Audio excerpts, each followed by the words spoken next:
चलिए, तो क्लास 12 का फिजिक्स हम लोग स्टार्ट करने जा रहे हैं, है ना। अब क्लास 12 के फिजिक्स में सबसे पहले ना थोड़ा सा हम इंट्रोडक्शन पे बात कर लें, फिर उसके बाद हम लोग अपने सिलेबस पे डिस्कस करेंगे, है ना। सबसे पहले तो देखिए कि हम लोग है ना पढ़ने क्या जा रहे हैं, फिजिक्स। पूरे इंटायर फिजिक्स को हम लोग दो पार्ट में ना यार डिवाइड करके पढ़ेंगे, है ना। पूरे इंटायर फिजिक्स को हम लोग दो पार्ट में डिवाइड करके पढ़ेंगे। एक हो जाएगा अपने पास क्या, मैक्रोस्कोपिक फिजिक्स, और दूसरा हो जाएगा क्या, माइक्रोस्कोपिक फिजिक्स। मैक्रोस्कोपिक फिजिक्स वैसा फिजिक्स है जिसको आप रियल लाइफ में देख सकते हैं, है ना, जिसको हम लोग डिस्कस करेंगे किधर, क्लास 11th के सिलेबस में। और माइक्रोस्कोपिक फिजिक्स वैसा फिजिक्स हो जाएगा जिसको आप देख नहीं सकते, जो कि हम लोग डिस्कस करेंगे क्या, क्लास 12th के सिलेबस में, है ना। माइक्रोस्कोपिक क्वांटिटीज जैसे अब हम लोग चार्ज देख सकते हैं क्या, नहीं देख सकते। इलेक्ट्रिक करंट देख सकते हैं क्या, नहीं देख सकते। Electric field lines, magnetic field lines, electric flux, magnetic flux, ना, ये सब हम लोग देख नहीं सकते। ये सब कौन सा क्वांटिटी होगा अपने पास, माइक्रोस्कोपिक क्वांटिटीज होगा, है ना। तो माइक्रोस्कोपिक क्वांटिटी वैसा क्वांटिटी होता है जिसको आप रियल लाइफ में देख नहीं सकते। जब आप देख ही नहीं सकते तो आप इस चीज को पढ़ेंगे कैसे। तो रूल ये बोलता है कि जो मैक्रोस्कोपिक का रूल होगा वही रूल क्या होगा हमारे पास, माइक्रोस्कोपिक का भी होगा। यानी कि जो मैक्रोस्कोपिक फेनोमेना में आप पढ़ते हैं वही आप इधर पढ़ेंगे, माइक्रोस्कोपिक फेनोमेना में भी पढ़ेंगे, है ना। अब बोलते हैं क्या कि फिजिक्स, ना, व्हाट इज फिजिक्स। तो हम जनरली डिस्कस करते हैं कि फिजिक्स क्या होगा, एक प्रकार का क्या होगा, नेचुरल फेनोमेना होगा। स्टार्टिंग से ही मैं इस बात को बोलता आ रहा हूं कि इस नेचुरल फिनोमेना को हम लोग 3 पॉइंट्स पे क्या करेंगे, यहाँ पे एंड करेंगे। अगर फिजिक्स एक प्रकार का नेचुरल फिनोमेना है, फिनोमेना हम लोग किसको बोलते हैं, जो चीज घटित हो रहा है, जो चीज चेंज हो रहा है ना, जो नेचर में क्या हो रहा है, चेंज हो रहा है ना। तो इस नेचुरल फिनोमेना को हम लोग 3 पॉइंट्स पे क्या करेंगे, एंड करेंगे। सबसे पहला पॉइंट क्या होगा कि अगर नेचुरल फिनोमेना है तो इस नेचुरल फिनोमेना को आप क्या करोगे, ऑब्जर्व करोगे। ये ऑब्जर्वेशन तब तक वैलिड नहीं होगा जब तक आप इसको क्या करोगे, मैथमेटिकली प्रूव ना कर दो। और तीसरा हमारे पास क्या आ जाएगा, वेरिफिकेशंस का पार्ट आ जाएगा, है ना। अब बोलते हैं क्या, फिजिक्स एक प्रकार का नेचुरल फेनोमेना है, तो nature of all around us consisting of only 2 things. अगर आप अपने चारों तरफ नजर घुमाते हैं तो आपको दो ही चीज कंसिस्ट किया हुआ दिखता है। नंबर 1 क्या है अपने पास, पार्टिकल्स, और नंबर 2 क्या है अपने पास, लाइट। जैसे कि ये बोर्ड एक पार्टिकल्स है, ये दीवार एक पार्टिकल्स है। तो जो मेरे मुंह से जनरली निकलेगा कि हम लोग डिस्कस करें किसके बारे में, या मैं जनरली ऐसा बोलूंगा कंसीडर अ पार्टिकल्स या कंसीडर अ बॉडी, या फिर हम लोग दूसरा डिस्कस करेंगे क्या, लाइट। अब जब इसी पार्टिकल्स को हम ब्रेक करते हैं, ब्रेक करना इन द सेंस की तोड़ना, जब इसी पार्टिकल्स को हम तोड़ते हैं तो पार्टिकल टूटता है किस चीज में, मैटर में। मैटर को ब्रेक करेंगे, मैटर टूटेगा किस चीज में, मॉलिक्यूल्स में। मॉलिक्यूल्स को तोड़ोगे किस चीज में टूटेगा, एटम्स में, है ना। तो आप पार्टिकल्स को ब्रेक करते हो किस चीज में, मैटर में। मैटर को ब्रेक करते हो मॉलिक्यूल्स में, मॉलिक्यूल्स को ब्रेक करते हो किस चीज में, एटम्स में। एटम से छोटा कोई पार्टिकल्स नहीं होता है क्वार्क पार्टिकल्स, अभी एनसीईआरटी में मेंशंस नहीं है ना। एटम्स को हम ब्रेक करते तो एटम ब्रेक होगा किसमें, प्रोटॉन, इलेक्ट्रॉन्स और न्यूट्रॉन्स में, यानी कि चार्ज पार्टिकल्स में, जहां से अपना क्लास 12 का सिलेबस स्टार्ट होता है ना। अब आप बात समझिए ना, तो हम लोग स्टार्ट करने जा रहे हैं क्या, चार्ज पार्टिकल्स के बारे में, करेक्ट है। तो यहीं से अपना क्लास 12 भी स्टार्ट होता है। तो सबसे पहले आप चैप्टर का नाम लगा दीजिए क्या, इलेक्ट्रोमैग्नेटिज्म। चैप्टर क्या हो गया अपने पास, इलेक्ट्रोमैग्नेटिज्म।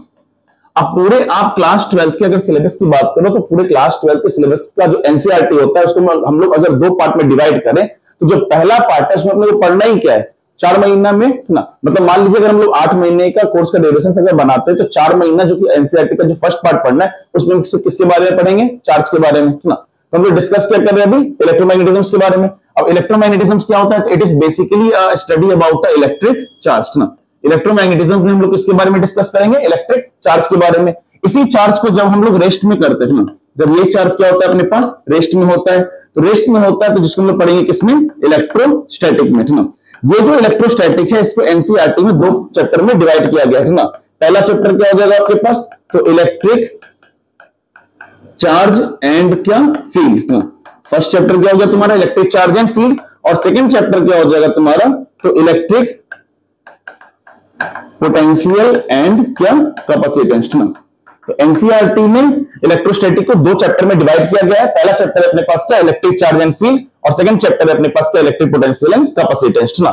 सेकंड, जब ये चार्ज क्या करेगा, मूव करेगा, ना, moving with some constant velocity, ना।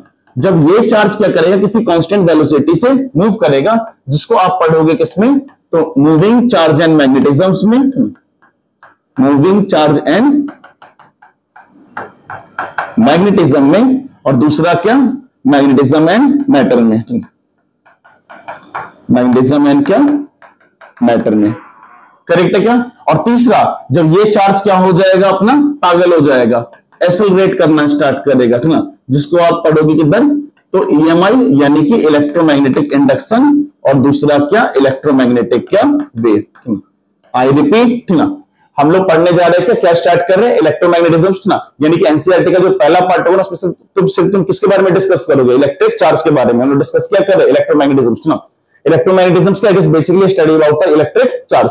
जब ये चार्ज रेस्ट में होगा, तो चार्ज जब रेस्ट में होता है उसको हम लोग क्या बोलते हैं, इलेक्ट्रोस्टैटिक ना। इसको एनसीईआरटी में 2 चैप्टर में डिवाइड कर दिया गया, इलेक्ट्रिक चार्ज एंड फील्ड, और सेकंड क्या हो जाएगा, electric potential and capacitance. Second, जब ये चार्ज क्या होगा, मूव करेगा विद सम कांस्टेंट वेलोसिटी, तो चार्ज मूव करेगा कांस्टेंट वेलोसिटी से, उसको आप किसमें पढ़ोगे, मूविंग चार्ज एंड मैग्नेटिज्म में, और मैग्नेटिज्म एंड मैटर में। सिलेबस भी देखो तो कुछ इसी तरीके का डिजाइन होगा। तीसरा, जब चार्ज एक्सेलरेट करेगा यानी कि ईएमआई और ईएम वेव, इलेक्ट्रोमैग्नेटिक इंडक्शन और इलेक्ट्रोमैग्नेटिक वेव ना। नाउ यहां पे सवाल अब ये होता है कि इलेक्ट्रोस्टैटिक होता क्या है ना। तो सबसे पहले आप कोई भी स्टैंडर्ड बुक उठाओगे जिसमें अपना चैप्टर ही मेंशन होता है क्या, इलेक्ट्रोस्टैटिक ना। तो इलेक्ट्रोस्टैटिक होता क्या है ना, तो इलेक्ट्रोस्टैटिक को अगर आप हथौड़ा लेकर तोड़ते हो तो ये टूटता है किसमें, इलेक्ट्रो और प्लस क्या, स्टैटिक में ना। इलेक्ट्रो का मतलब क्या होता है, अपने पास चार्ज ना, और स्टैटिक का मतलब क्या होता है, अपने पास रेस्ट। तो आप थ्योरी बना लीजिए, सीधा सीधा क्या बनेगा, when charge at rest is called क्या, इलेक्ट्रोस्टेट। इलेक्ट्रोस्टेट क्या होगा अपने पास, जब चार्ज रेस्ट में होगा उसको हम लोग क्या बोलेंगे, इलेक्ट्रोस्टेट। या in other word we can say that it is the branch of physics, it is the branch of physics in which we deal about, ये फिजिक्स का एक ब्रांच है जहां पे आप भिजुम करोगे ना, in which we deal about किसके साथ ना, तो इलेक्ट्रिक चार्ज के साथ। It is the branch of physics in which we deal about electric charge, electric field, electric potential, electric capacitance,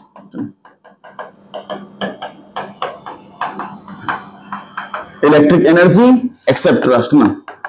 तो इलेक्ट्रोस्टैटिक क्या होगा अपने पास, electrostatic is the branch of physics in which we deal about electric charge, electric field, electric potential, electrical capacitance, electric energy is at rest, is called इलेक्ट्रोस्टैट ना। अब बात ये होता है यहाँ पे कि इलेक्ट्रिक चार्ज किसको बोलते हैं, ठीक ना। बात यहाँ पे क्या होता है, इलेक्ट्रिक चार्ज किसको बोलते हैं, तो इलेक्ट्रिक चार्ज को आप कैसे डिफाइन करोगे, क्या नाम दिया, इलेक्ट्रिक चार्ज, ठीक ना। इलेक्ट्रिक चार्ज क्या होता है, देखो, अमाउंट ऑफ करंट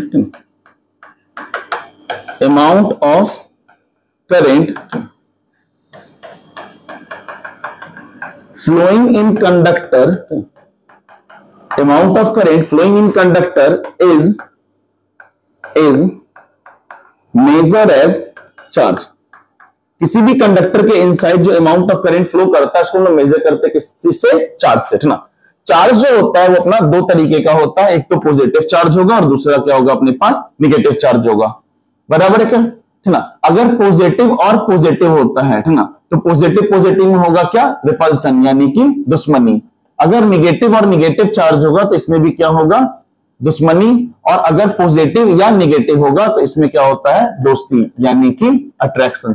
साफ भाषा में, like charge repel with each other, like यानी कि सेम चार्ज क्या करेगा, एक दूसरे को रिपेल करेगा, और अनलाइक चार्ज क्या करेगा, एक दूसरे को अट्रैक्ट करेगा। अगर पॉजिटिव और पॉजिटिव चार्ज है तो एक दूसरे में क्या होगा, रिपल्सन होगा। निगेटिव और निगेटिव चार्ज है तो एक दूसरे में क्या होगा, रिपल्सन होगा। और पॉजिटिव और निगेटिव है तो एक दूसरे में क्या होगा, अट्रैक्शन होगा। करेक्ट है। चलिए तो आगे बात करते हैं। अब ये जो अट्रैक्शन या रिपल्सन है, तो इस अट्रैक्शन या रिपल्सन का काउज क्या होगा, इसका रीजंस क्या होगा, तो इसका रीजन होता है इस चार्ज से निकलने वाला इलेक्ट्रिक फील्ड लाइंस। मान लीजिए एक पॉजिटिव चार्ज है, एक स्टैटिक पॉजिटिव चार्ज है, ठीक ना। इसको मैं मिटा देता हूं, ठीक ना। आप एक स्क्रीनशॉट ले सकते हैं, ठीक ना। चलिए तो मान लीजिए, ठीक ना, कि एक स्टैटिक पॉजिटिव चार्ज है, ठीक ना। इस स्टैटिक पॉजिटिव चार्ज से infinite number of field lines क्या होता है, निकलता है, ठीक ना। करेक्ट है क्या, ठीक ना। और मान लो एक और पॉजिटिव चार्ज है, इससे भी क्या होगा, infinite number of field lines क्या होगा, निकलेगा। इस infinite number of free lines का जो डायरेक्शन होगा, ये डायरेक्शन किधर होगा अपने पास, रेडियली आउटवर्ड होगा, आउटवर्ड इन द सेंस की बाहर की तरफ होगा, ठीक ना। तो अगर आप दो स्टैटिक पॉजिटिव चार्ज लेते हैं ना, तो इलेक्ट्रिक फील्ड लाइंस का ये प्रॉपर्टी भी है, मैं भी लिखवा भी दूंगा आगे वाले लेक्चर्स में, ठीक ना। कि मान लीजिए, अभी बोलने का मतलब क्या है, अभी बोलने का मतलब ये है कि दो स्टैटिक पॉजिटिव चार्ज लेते हैं तो दोनों में रिपल्सन होता है, इस रिपल्सन से काउज इसका रीजन क्या है। तो अगर आप दो पॉजिटिव स्टैटिक चार्ज को लेते हो ना, तो इस पॉजिटिव चार्ज से क्या होता है, infinite number of field lines निकलता है। ये फील्ड लाइंस का जो डायरेक्शन होगा रेडियली क्या होगा अपने पास, आउटवर्ड होगा। पॉजिटिव के लिए आउटवर्ड होगा और नेगेटिव के लिए फील्ड लाइंस का जो डायरेक्शन होगा वो किधर होगा अपने पास, इनवर्ड होगा, ठीक ना। इनवर्ड इन द सेंस की अंदर की तरफ, ठीक ना। तो मान लीजिए जब आप दो पॉजिटिव चार्ज को लेते हैं, ठीक ना, मान लीजिए एक पॉजिटिव चार्ज हमारे पास यहाँ पे है और एक पॉजिटिव चार्ज यहाँ पे है, ठीक ना। तो दोनों पॉजिटिव चार्ज से क्या होगा, infinite number of field lines निकलेगा जिसका डायरेक्शन किधर होगा, रेडियली आउटवर्ड होगा, ठीक ना। अब आउटवर्ड होगा तो रूल क्या बोलता है, ये फैराडेस का एक हाइपोथेटिकल लॉ भी है, ठीक ना, कि पॉजिटिव चार्ज से infinite number of field lines निकलेगा। ये फील्ड लाइंस क्या होगा, रेडियली आउटवर्ड होगा, ठीक ना। जैसे जैसे डिस्टेंस इंक्रीज करता जाएगा फील्ड लाइंस डिक्रीज करता जाएगा, when the distance is increases field lines decreases, या when the distance is decreases field lines क्या करेगा, इंक्रीज करेगा। दो इलेक्ट्रिक फील्ड लाइंस कभी भी एक दूसरे को इंटरसेक्ट नहीं करेगा, दो इलेक्ट्रिक फील्ड लाइंस कभी भी एक दूसरे को इंटरसेक्ट नहीं करेगा, ठीक ना। तो मान लीजिए एक पॉजिटिव चार्ज आप यहां पे लेते हैं और दूसरा पॉजिटिव चार्ज आप यहां पे लेते हैं, ठीक ना, और दोनों पॉजिटिव चार्ज को जब आप पास लाते हैं तो ये फील्ड लाइंस इंटरसेक्ट नहीं करेगा, रीजंस कि ये यूनिफॉर्म इलेक्ट्रिक फील्ड लाइंस क्या होगा, कर्व शेप में क्या करेगा, मुड़ेगा, ठीक ना। और ये फील्ड लाइंस ही की वजह से ये दोनों क्या करेगा, आपस में अट्रैक्ट नहीं होना चाहेगा, समझे क्या, ठीक ना। तो दो पॉजिटिव चार्ज जो है ना, उसके बीच में फोर्स ऑफ रिपल्सन लगाने का काउज, उसका रीजन क्या है, ये फील्ड लाइंस, ठीक ना। ये फील्ड लाइंस एक दूसरे को इंटरसेक्ट नहीं करता है, रीजंस कि दो पॉजिटिव चार्ज एक दूसरे को क्या करेगा, अट्रैक्ट नहीं करेगा, रिपेल करेगा, ठीक ना। डिट्टो अगर मान लो आप पॉजिटिव चार्ज लेते हो और क्या लेते हो, नेगेटिव चार्ज लेते हो, तो पॉजिटिव चार्ज से infinite number of field lines निकलेगा और नेगेटिव में क्या करेगा अपने पास, इंसर्ट करेगा, बराबर है क्या, ठीक ना। तो बोले क्या कि इलेक्ट्रोस्टैटिक है क्या, it is the branch of physics in which we deal about electric charge. Electric charge समझ में आ रहा है, ठीक ना। इलेक्ट्रिक फील्ड, ये फील्ड लाइंस, ठीक ना। नेक्स्ट बोला क्या, इलेक्ट्रिक पोटेंशियल। पोटेंशियल्स क्या बोल रहे हैं आप ऐसे समझो, ठीक ना, कि मान लो एक स्टैटिक पॉजिटिव चार्ज लेते हैं, ठीक ना, तो लिनियरली हम लोग बात करें, ठीक ना, तो इससे जो फील्ड लाइंस निकलेगा, जैसे कि आप मान लीजिए यहाँ पे से infinite number of field lines निकल रहा है। अब इस रड को जैसे जैसे दूर करते जा रहे हैं ना, तो फील्ड लाइंस क्या होता जा रहा है अपने पास, घटता जा रहा है, ठीक ना। यहाँ पे ना अपने पास 4 पास कर रहा था, अब 3 हो गया, अब 2 हो गया, अब कितना हो गया अपने पास 1। तो जैसे जैसे डिस्टेंस इंक्रीज कर रहा है ना, फील्ड लाइंस क्या हो रहा है, डिक्रीज कर रहा है। ये डिस्टेंस डिक्रीज कर रहा है तो फील्ड लाइंस क्या कर रहा है अपने पास, इंक्रीज कर रहा है, समझे क्या, ठीक ना। तो मान लीजिए एक पॉजिटिव चार्ज की वजह से यहाँ पे फील्ड लाइंस क्या होगा अपने पास, ज्यादा होगा, और यहाँ पे फील्ड लाइंस क्या होगा अपने पास, कम होगा। तो इस फील्ड लाइंस के डिफरेंस को हम लोग क्या बोलते हैं, पोटेंशियल डिफरेंस, बराबर है। तो ये थ्योरी बताया था, it is the branch of physics in which we deal about electric charge. Electric charge समझ में आ रहा है, पॉजिटिव और नेगेटिव। इलेक्ट्रिक फील्ड, पॉजिटिव के लिए आउटवर्ड, नेगेटिव के लिए क्या, इनवर्ड। इलेक्ट्रिक पोटेंशियल्स, ये फील्ड लाइंस का जो डिफरेंस है इसी को हम लोग क्या बोल रहे हैं, इलेक्ट्रिक पोटेंशियल, पोटेंशियल डिफरेंस, सीधा सीधा। और देन क्या बोले, इलेक्ट्रिक एनर्जी, जिसके बारे में हम लोग पूरा डिस्कस करेंगे। मेरा एमटेक है एनर्जी इंजीनियरिंग से, तो इस पे मैं इतना बोल सकता हूं ना कि आप बूढ़े हो जाओगे, टॉपिक खत्म नहीं होगा, करेक्ट क्या, समझे। इसी को हम लोग क्या बोलते हैं, is at rest is to be a electrostat, ठीक ना। नेक्स्ट हम लोग बात करेंगे किस पे, electron theory of electric charges पे। इसके अगले लेक्चर में, ये क्लास 12 के इलेक्ट्रोस्टैटिक फिजिक्स का जस्ट एक इंट्रोडक्शन लेक्चर था, ठीक ना। तो नेक्स्ट हम लोग बात करेंगे किस पे, electron theory of electric charges पे, ठीक ना।